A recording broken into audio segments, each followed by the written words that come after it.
All right, welcome back, everyone. Sorry I wasn't here last episode. I was actually in transit, so good to see you all again here now. Some big stories to go into. You might have seen Trump had his first Trump rally on the June 26th since leaving office. Well, for a while now, actually. I'm going to go into why that's important. Also, going to be going into some stories on talking about China manipulation of businesses, how the Chinese Communist Party is controlling a lot of corporations and how they're doing it by their own admission. And we're also going to go into Facebook sex trafficking. Yes, Facebook apparently can be held liable, meaning people can sue them for content on the website that engages in sex trafficking. Interesting story on this as it relates to Section 230 as well, which is part of the Communications Decency Act, which is kind of like the firewall protecting Facebook from lawsuits. I'm going to explain some of this, folks, go into some other stories. Around the 45-minute mark, we'll go into what's happening with the elections. So tune in for that. Again, that'll be on Epoch TV exclusively, that part. And folks, also around the half-hour mark, we'll go into some questions. So if you have questions, leave them in the chat. We'll try to get to them. All right. That said, folks, as always, it's great seeing you all. And Eric Valderrama, hi as well. Thank you. Yeah. This is from John Burt. Yeah, thank you. Appreciate it. Yeah, thumbs up. Appreciate it. Yeah, you folks, you're all great. Julia, you said hello world.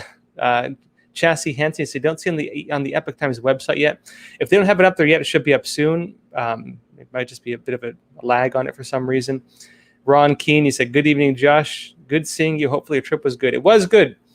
I was at NRB, which is the National Religious Broadcasters Conference. A lot of Christians. It was good. We did a lot of the interviews we have up right now were from there. Some great folks there. Actually, I also spoke at 2 events in California. So I was in transit both in Irvine, Orange County, and in Sacramento. And so back home now. And that said, folks, let's jump into the first stories for the night. And again, if you have questions around the half-hour mark, we'll go into them. All right. So first up, China. It says here, China is manipulating American businesses to serve Beijing's interest. House GOP investigation finds. And it says here, the Chinese Communist Party is manipulating American companies to help it achieve its aims of shaping public opinion, influencing government decisions, and acquiring U.S. technology. You hear that, folks? These big businesses trying to shove down the throats all these social justice narratives are, as we speak, helping the Chinese Communist Party shape public opinion, influence government decisions. Wasn't that the whole Trump-Russia thing? Remember that?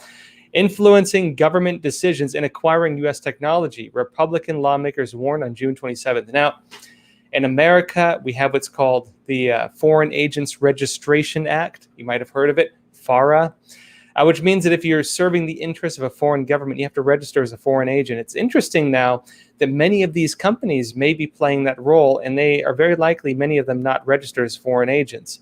Let's go into what this means. Now, it says here, it's a quote. It says, U.S. businesses are receiving guidance and direction. You hear that, folks? Guidance and direction from Chinese officials to influence business operations, investment strategy, and strategic direction.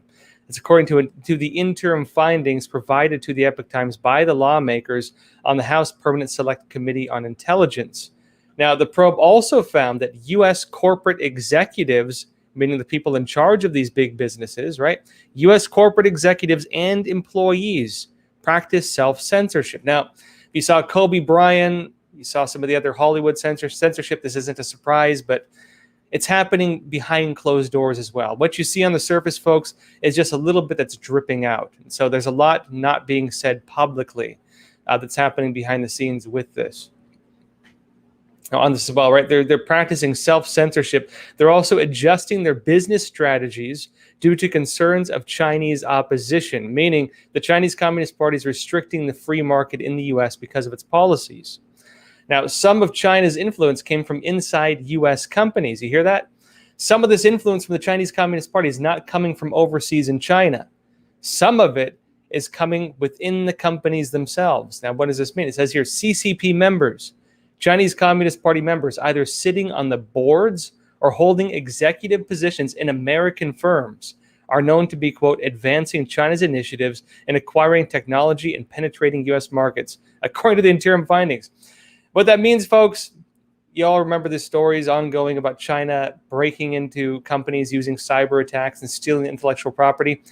They've now gotten individuals, Chinese communist members, sitting on the boards of these companies and holding executive positions in these companies. And within the boards and executive positions themselves of these companies, they are facilitating the Chinese Communist Party's theft of U.S. intellectual property. All right, a bit more on this. According to the findings, U.S. firms have been manipulated and or coerced into sharing key technologies with China and helping Beijing acquire sensitive intellectual property, which benefits China-based firms at the expense of U.S. industry. The Chinese regime, Chinese Communist Party, is seeking to supplant the United States as the world's #1 superpower. In a speech delivered on the CCP's 19th National Congress in October 2017, Chinese leader Xi Jinping said that China will, quote, become a global leader in terms of composite national strength and international influence by the middle of the 21st century. They oftentimes talk about 2049, for example.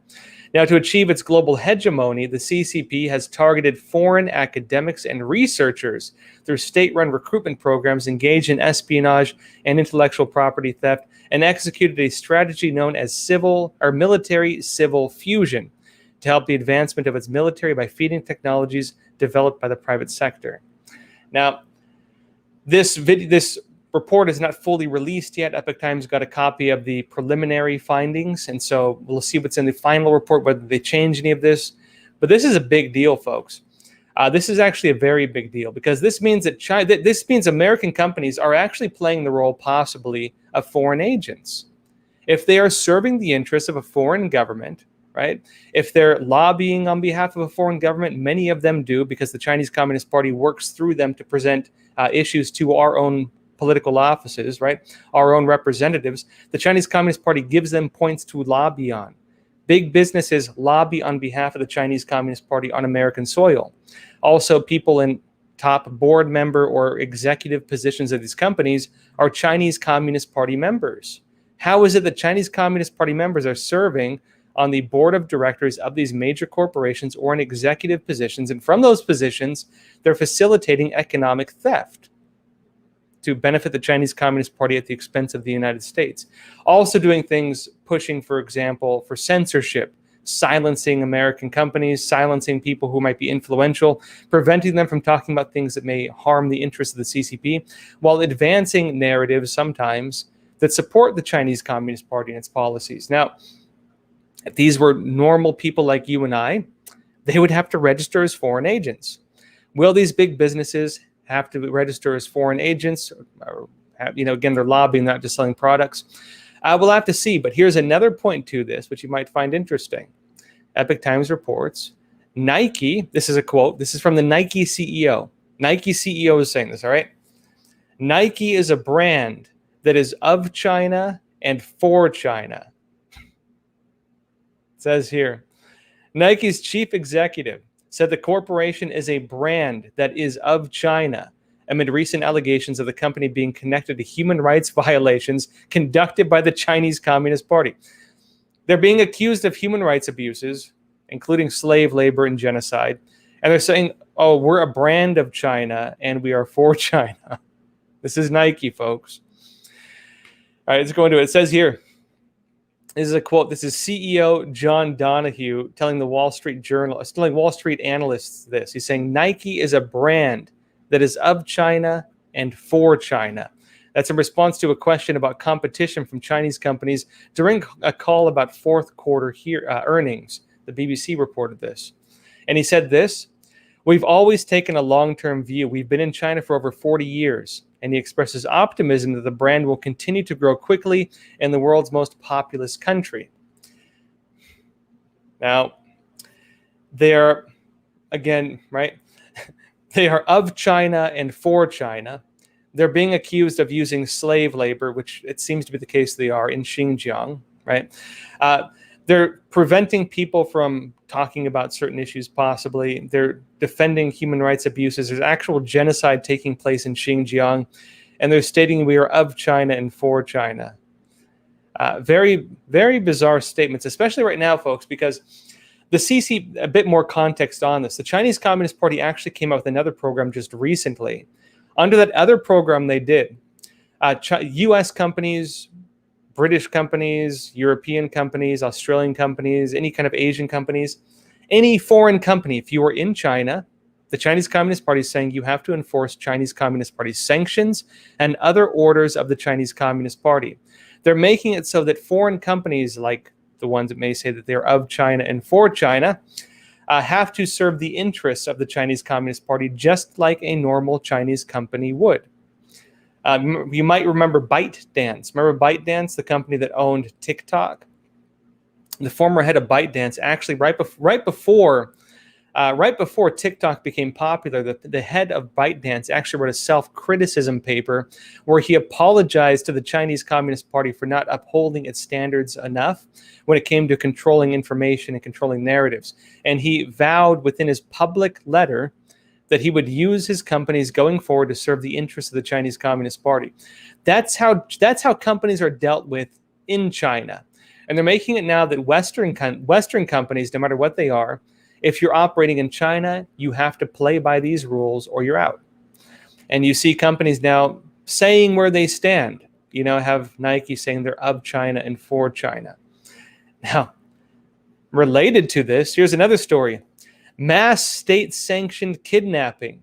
Foreigners among tens of thousands who are, quote, disappeared by Beijing, according to reports. It says here the Chinese Communist regime is expanding its use of a system that is tantamount to mass state-sanctioned kidnapping to terrorize and silence people, including foreigners. You don't just have to be a Chinese to have this happen to you. The Chinese Communist Party is disappearing foreigners. That could mean Americans, that could mean Canadians, that could mean other, right? Foreigners.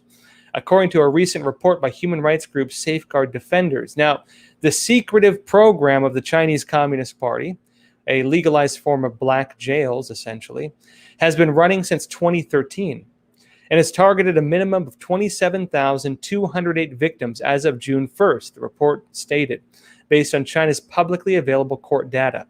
Hear that, folks? Foreigners and other people who are being disappeared by the Chinese Communist Party and put into what they're framing as black jails, which mean like jails that do not operate within the surface society, hidden jails, secret jails, right? Gulags, call them what you will. It says here, however, the report added that the actual number of victims could be more than 56,900 based on its estimates. And keep in mind, these are not just normal criminals. To get disappeared by the Chinese Communist Party would mean that you're more likely a political criminal, right? You've committed a ideological crime like criticizing the CCP or believing in a religion they don't like or something like that. 56,900, not just Chinese but foreigners as well. Now, the system, they say, is an extrajudicial measure that allows Chinese police to make people disappear without a court order. As we speak, folks, and as these big companies like Nike are saying they're of China and for China, and as they try to lecture us about values here, this is what they're doing, folks. Now, let's go to what's happening with Facebook, and then we'll go into the new, say, return of Trump and the Trump rallies. June 26th, Trump had again his first rally since leaving office. It says here, this is Facebook, going to Facebook first. It says here, Facebook can be sued for sex trafficking, according to a Texas Supreme Court ruling. And this has been an ongoing case. Let's go into it. It says here, the Texas Supreme Court ruled Facebook could be held liable if sex traffickers use the platform to prey on children, according to social media website. Arguing that the social media website, i.e. Facebook in this case, is not a lawless no man's land. The ruling was made following 3 Houston area lawsuits involving teenage trafficking victims who alleged they met their abusers through Facebook messaging service. In other words, Facebook is facilitating sex trafficking knowingly or unknowingly, right? It'll come out in court probably, right? Now, prosecutors also said that Facebook was negligent by not doing more to block sex traffickers from using the site. And they said, we do not understand Section 230 to create a lawless no man's land on the internet in which states are powerless to impose liability on websites that knowingly Hear that, folks? Knowingly and intentionally participate in the evil of online human trafficking. Those are some key words there, folks. Knowingly and intentionally participating, right? Knowingly and intentionally participating. That's again in the evil of online human trafficking.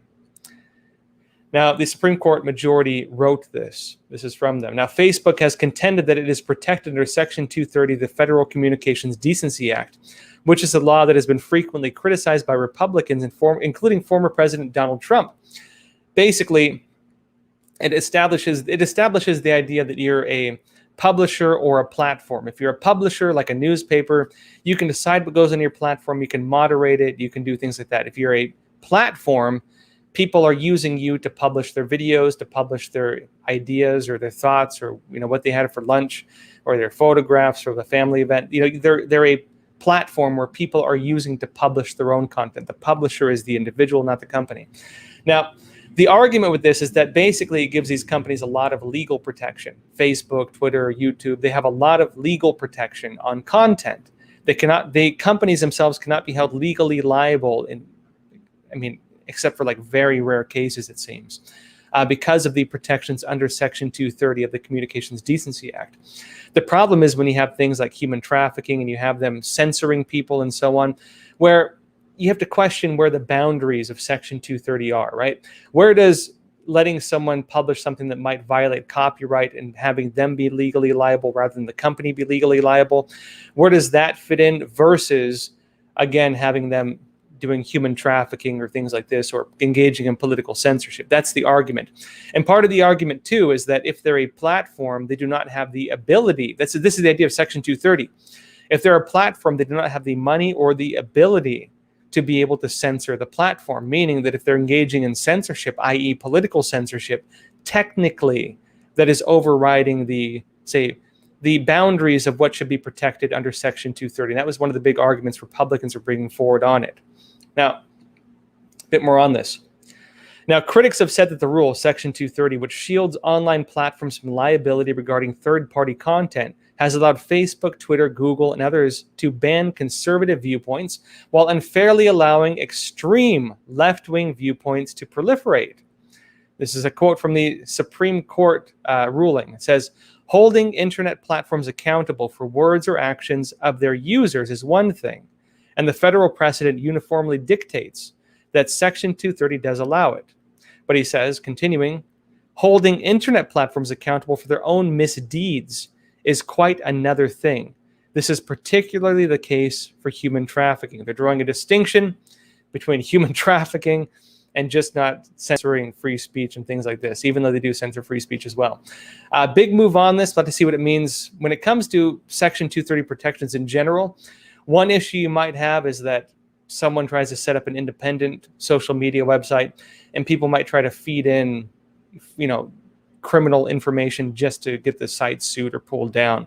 There's stuff like that happens. That's real disinformation operations would do things like that. Legal warfare would use that. The other problem is that, if you're not censoring the platforms at all, and they're basically a free-for-all, that means that the clear net, the internet that we use, right, the surface net, the one that we're familiar with, kind of merges with the dark net, the actual dark net, where you have websites that have no real legal accountability. Use a Tor browser to access them and things like this. That those sites where anything goes, they can sell drugs or whatever, that would come into what's happening on the clear net, to the extent that you could even sell humans, as Facebook appears to have been used for. There have been similar allegations against other social media platforms. Twitter's one on the hot seat for that as well. Folks will be going over information on this as it comes out, so keep you updated. Now, let's talk about what's happening with Trump, because the Trump rallies are starting once again, folks. It's 2021. We're moving quickly into 2022, and 2022 is going to be the election for the House and the Senate. And Trump is pushing to overturn both the House and the Senate in the midterms. And to do this, he's renewed his Trump rallies. And as part of this, he's also going around and he's endorsing different political candidates. Now, in addition to this, there's been a lot of speculation on whether Trump's going to start his own social media. They keep kind of like suggesting they will, and they kind of keep not doing it. But Trump actually did start a Rumble account. So they have started using Rumble. And I mean, for me, that's going to be interesting to watch, because if Rumble becomes a viable, heavily trafficked platform because Trump's on there and people are going to it, that may be a good thing. We'll have to see. Anyways, let's go to what's happening real quick. The tea tonight is black tea with black tea with honey. It's quite nice, folks. All right, let's go to what's happening. This is at Trump's rally on June 26. It says this. Epoch Times reports: former President Donald Trump, in his first pre-presidency rally in Ohio on June 26th, called on Republican voters to deliver a gigantic victory for GOP lawmakers during the 2022 midterms, and called for the ouster of rhinos, or Republicans in name only. Now, Trump's not just looking to overturn the House and the Senate. He's not just looking for a Republican majority. He's looking to get rid of the rhinos, Republicans in name only, and he's looking to put in MAGA candidates, Make America Great Again candidates. This isn't just about Republican majority. This is specifically about MAGA majority within the House and Senate. Now, Trump told a crowd at the Lorain County Fairgrounds that they should reject Representative Anthony Gonzalez, a Republican from Ohio, after he joined 9 other Republicans in their vote to impeach Trump earlier this year. Now, all those Republicans who voted to impeach Trump, Trump's going after him. They're talking about pushing him out of office with the elections. And we'll have to see what happens with this. Now, a bit more on this. Another story here talking about some of the other issues Trump touched on during his speech. Epoch Times reports: Trump at the Ohio rally said wonderful kids endangered by stupid border policies. It says here, former President Donald Trump at his first post-presidential rally on Saturday criticized the effectiveness of Biden administration's border policies. And he said kids are on suicide watch. And Trump saying that among other comments about an unthinkable crisis at the southern border. Now, this is important because what he's doing by discussing these issues, he's laying out what are going to be the policy issues going into 2022, meaning not only does this mean that Trump is going to be positioning these as the talking points for the Republicans, it means the Democrats and Biden and so on are going to have to start countering these points. And so this is establishing the boundaries of the debate, right? Hear me out. Now, they say here, Trump is saying this: there is no more dire threat than the crisis on our southern border, other than perhaps our elections. He said there is no more, and he continued saying, thousands gathered at the Lorain County Fairgrounds in Wellington, Ohio, to listen to the 75-year-old former president speak at the first of his Save America campaign rallies. And Trump vowed to help Republicans take back the House and take back the Senate, repeating, as he has been since leaving office, that he is now focused on helping elect America First Republicans. America First Republicans, not rhinos, Republicans in name only, as he's calling them. And that's, again, for the congressional seats in the 2022 elections. And Trump said this: America last, not America first, when he's referring to Biden's policies. He called Biden's policies reckless. He says Biden is doing America last, not America first. And Trump hinted that he believes that the policies in place at the southern border right now under Biden are not being led by Biden himself, but out of the radical Democrats, as he says, directing the political machinery behind him. He says immediately upon taking office, Joe Biden deliberately and systematically, through his people, because I don't think he did it, dismantled America's border defenses and incited a flood of illegal migrants into this country, like this country has never seen. And he told this to the crowd, and he said, they violated our laws from every single corner of the globe. They were invited in, and we can't do that. We can't afford it. Now, looking at what Trump's been discussing, it seems based on what he's talking about, there's going to be a few different policy issues for Republicans going into 2022. Election integrity is actually a big one. Trump is talking about this nonstop. He's really going hard against these, loose election laws across the United States that have really caused a lot of the debates we're now in about whether fraud took place and why we have the audits taking place. Again, folks, toward the end of the program, 45-minute mark, I'll do an update on what's happening with that on Epoch TV. So stick around for that. So he's going to be talking about elections. The border crisis is a big one. And also the difference between rhinos, Republicans in name only, and the America Greatness Party, right? The America First Party, or the MAGA Party, Make America Great Again Party, which Trump is really representing. And really, this means a transformation, really, within the Republican Party itself. This means the culture of the Republican Party is transforming to be not just Republicans, but to be more in line with the Make America Great Again idea that Trump started. Now, briefly on that, we talked before about Ron DeSantis in Florida, the governor there, talking about sending police and other law enforcement to the southern border. He's now announcing they're going to be sending 50 state officers to help with the U.S.-Mexico border crisis.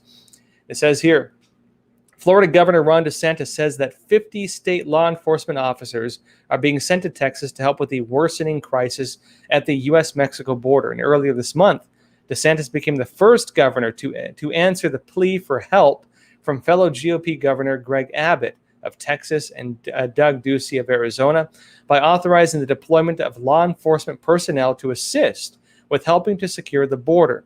But he didn't offer any details yet on that. Now, we have time for one more story before questions. Then we'll go into questions, but I want to go into it. So, folks, you've been hearing stories about how it's a good thing we have this vaccine because the vaccine is helping end this virus. It's a good thing it's here. Otherwise, we might be in dire straits. Trump's actually saying this too. Democrats are saying it. But, folks, one of the big testing grounds for this is actually Israel. Israel, in terms of vaccinations by population, is probably further along than any other country. Huge amount of people vaccinated in Israel. And it's coming out now that half of adults infected in the latest COVID-19 outbreak were fully vaccinated. And the majority of people in Israel are vaccinated. So if 50%, half of them are getting the virus again, that means that more people with the vaccine are getting them than people without. And this is important because this tells us a bit about this new Delta variant of the virus and what this could mean. Israel's going back on lockdown. A lot of places are going back on lockdown. Let's go into it. It says about 90% of new COVID-19 infections in Israel were caused by the CCP virus's Delta variant, this new variant. While adding that about half of the adults infected in the recent outbreak were fully vaccinated.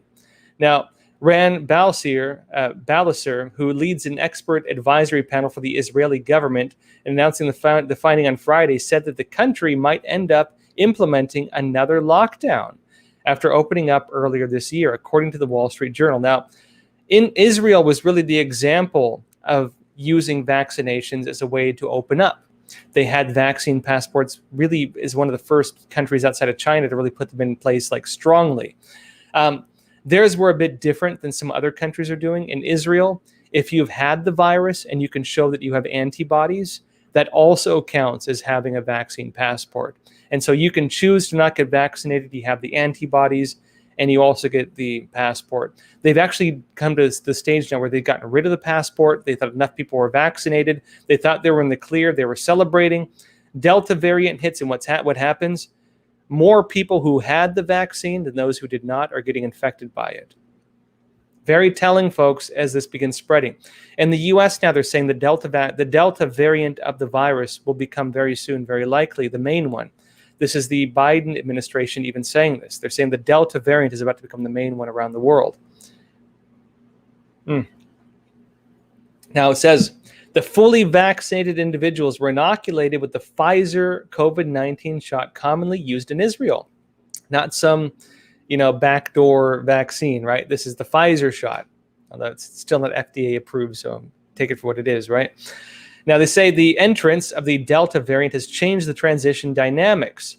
It referred to the B.1.617.2 strain of COVID-19 that has now been detected in more than 70 countries. And COVID-19, again, the CCP virus, right? Otherwise known as the novel coronavirus.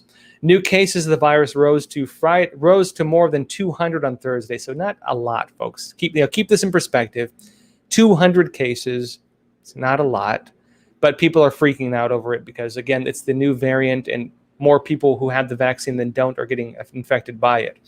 Now, Thursday from around 10 per day in most of June, officials said. So, in other words, it was about 10 a day in June to about 200 a day now. And so the momentum is picking up, it seems, right? And on Friday, Israeli authorities told residents they must again have to wear masks outdoors. And so they're bringing back already some of these programs, lockdowns, mask mandates, and so on. Just as the world is starting to open up, they're putting it back into place. Now, those of you wondering, in the U.S., Biden has said that he does not plan on redoing lockdowns, even with this variant, although he's still doing this vaccine drive, trying to get people vaccinated, which may be counterintuitive if it does turn out that the Delta variant isn't affected by this, or even worse case, the Delta variant is more able to use the, vaccine antibodies than otherwise, which in Israel may be the case. We'll have to see. It's just now happening. All right, folks, let's jump into some questions for the night. And then we'll go, again, around 45-minute mark, we'll jump over to Epoch TV, and we'll show you, again, we'll go over what's happening with the election investigations and so on. Before we go over there, folks, real quick, Gloria Elenes, he said, Joshua, didn't you say you got the vaccine? How you been feeling? I should clarify that. When I said vaccinated, I didn't mean the COVID vaccine. I meant like the old vaccines, like you had to get when you were a kid. I got those ones, not the new vaccine, and nor do I plan to. Maybe if it gets FDA approved, I'll consider it, but I don't think it's going to get FDA approved. And when you're dealing with the virus, it's still in the process of mutating. I will take my chances with the virus rather than having antibodies. The virus may be able to become more powerful, which coronaviruses are known to do. It's Russian roulette either way. I'm taking my chances with the virus itself, not the vaccine. But yeah, I have from when I was a kid, like normal vaccines, the ones everyone gets, All right, folks, that said, let's jump into some questions. So if you have questions, leave them in the chat. We'll try to get to them now. Before we do that, folks, though, again, Crossroads is totally demonetized on YouTube. I mean, maybe they'll undo it. Hopefully they'll undo it. I would love to get ads back on this channel. I'd love to have Super Chat again. It was great. But in the meantime, folks, we have taken this step forward, and we've now launched Epoch TV, epochtv.com/Crossroads. That is our uncensored platform. We don't just have Crossroads there. We have a lot of other shows there. We're trying to get even more shows on there. Check it out. We have some great programs. If you like Crossroads, I guarantee you're going to like a lot of the other ones we have there. And folks, I think we can show you a trailer of what we're working on over there. So let's jump into that now, and then we'll go into the questions.